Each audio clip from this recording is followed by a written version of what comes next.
Hello everybody, welcome to my YouTube channel, and I remain your amazing friend Happiness because I care so much about your well-being. So guess what we want to talk about today? Okay, is cohabiting out of marriage right? So that's what we want to talk about today.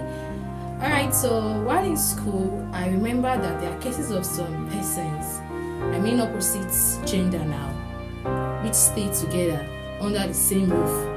Some claim to be in a relationship and some claim to, in a way, prepare for their marriage.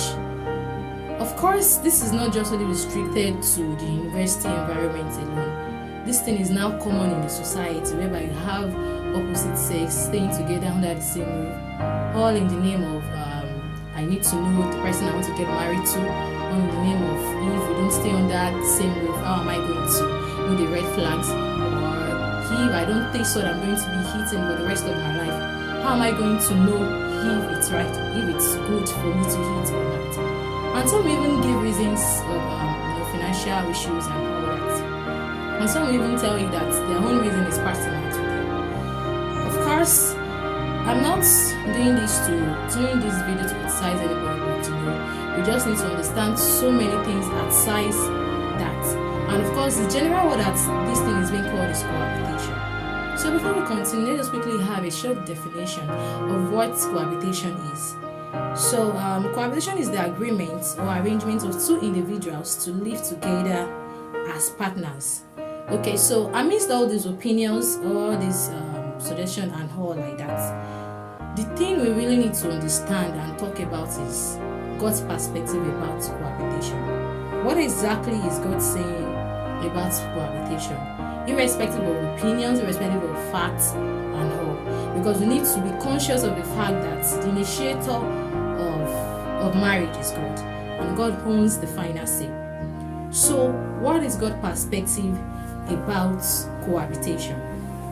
So the first one is that the Bible said in Hebrews chapter 13 verse 4 that marriage is honorable debate undefiled. So God wanted to maintain purity before marriage and in marriage.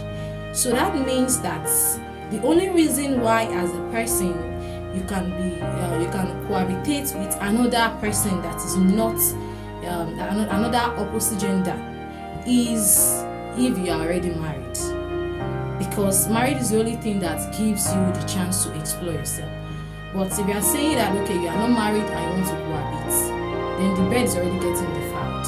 Okay, many persons will even say that nothing is going to happen, we are okay and all like that. Of course, I hope to talk about that later in this video. Then the second one is flee sexual immorality and any appearance of it. So one of the things that you need to flee from as a person is you need to flee from immorality and any appearance of it. Cohabitation is one of the appearance of immorality. In case you don't know, it's a way of tempting yourself actually. Even if you've made up your mind that okay, you understand God's perspective about purity and you don't want to commit sin and go against the will of God, you're already tempting yourself actually, and you're not actually fleeing, you're not actually flying away from the temptation of immorality. You are rather moving close to the temptation of immorality.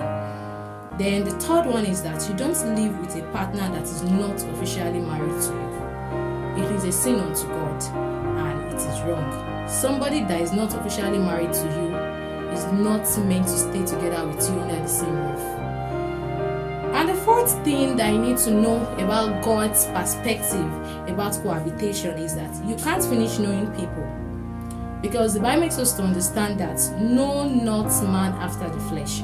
So for you to know a particular person, because some of you think that you need to be aware of the red flags, you need to know the person you want to get married to, you want to stay with for the rest of your life. But to know a man is not by staying with a person naturally.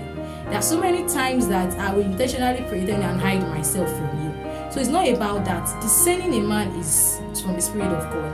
And it's only God that can help you to discern a man properly. So if you don't have the Spirit of God, it's very difficult for you to discern a man. Discerning a man with your wisdom will not work. Actually, it will lead you to heart issues. Yeah. So now, what are the reasons why God's standard is the best? reasons why God's standard is best for you, because we understand that any instruction that God gives to his children or gives to a man is for our own good, not for the good of God, because God is not on earth. God is not on earth actually. So every instruction that he gives us is for our own good and it's the benefit of every other person around us. So the first thing is that marriage is sacred, and the sacredness is intimacy. So what I mean is that marriage is holy, marriage is sacred, marriage is something that is special. It's something that needs to be handled with care. You can't just handle it carelessly. You can't just do it anyhow. It needs to be treated with honor. So it's beyond, because many times people we think that marriage is just all about the sexual intimacy. It's beyond that. It has to do with the emotional intimacy. It has to do with sexual, spiritual intimacy.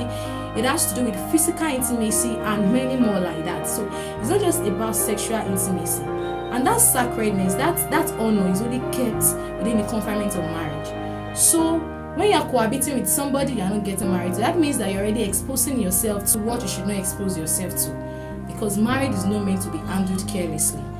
Now, the second reason why God's standard is the best thing you need to do is that you are the light of the world. So your image matters, and how believers and unbelievers sees you matters actually.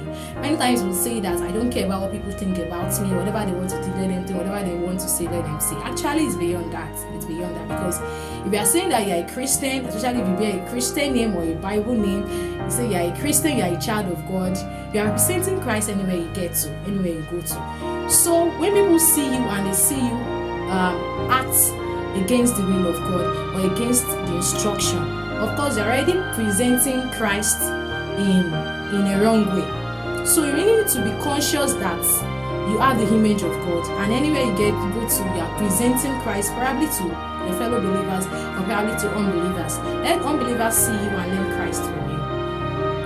Then the third reason why you need to obey the instruction of God, and the reason why God's instruction is best for you, is that Bible says that can two work together except they agree.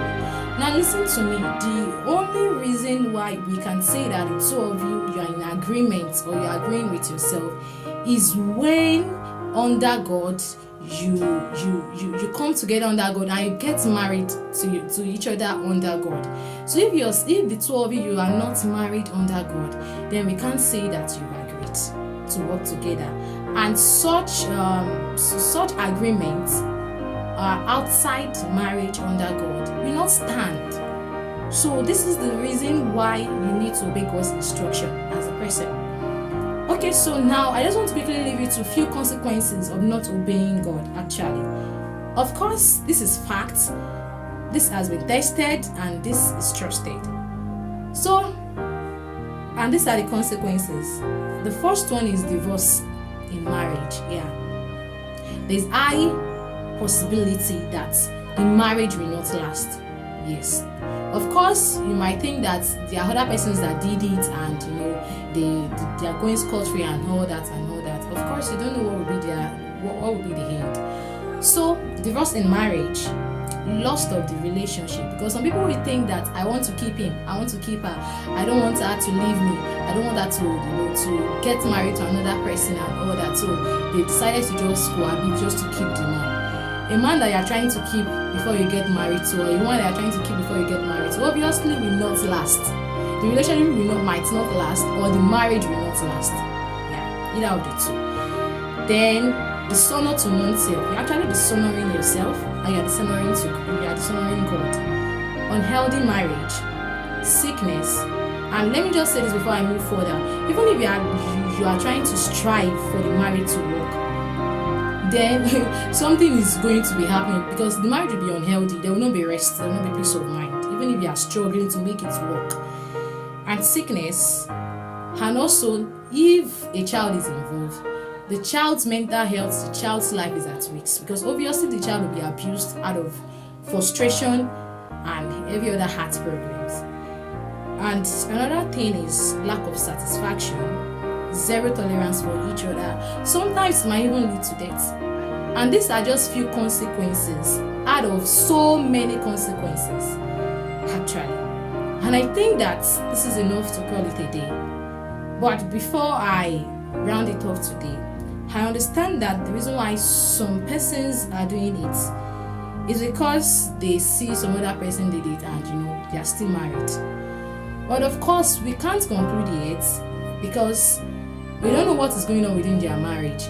We don't know what they are going through. And of course, the Bible says that if the foundation is destroyed, what shall the righteous do? So irrespective of what you are saying, don't be deceived actually.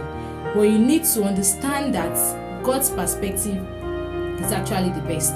And you can't live your life based on what other persons has done, because we can't be sure of what they are going through, and we can't be sure of what's going to happen to them in the next 1 year, in the next 2 days, in the next 3 days. And anyways, this video is not to criticize anybody actually, but it's for you to be aware, and also if you find yourself in this lifestyle, for you to trace your step back to the cross, because God is ready to accept you. And at the same time, if you have somebody close to you that is practicing this, please, you need to talk to them and also share this video with them, because any kind of help that you need, probably financial help, probably mental help, God is ready to actually give you that help as a person. So please, this will be the end of this video today. Cohabitation is not right actually. Alright, so don't forget to subscribe to my YouTube channel, and don't forget to like this video. Don't forget to share your view about this, and also your questions will be appreciated. Alright, so meet next time.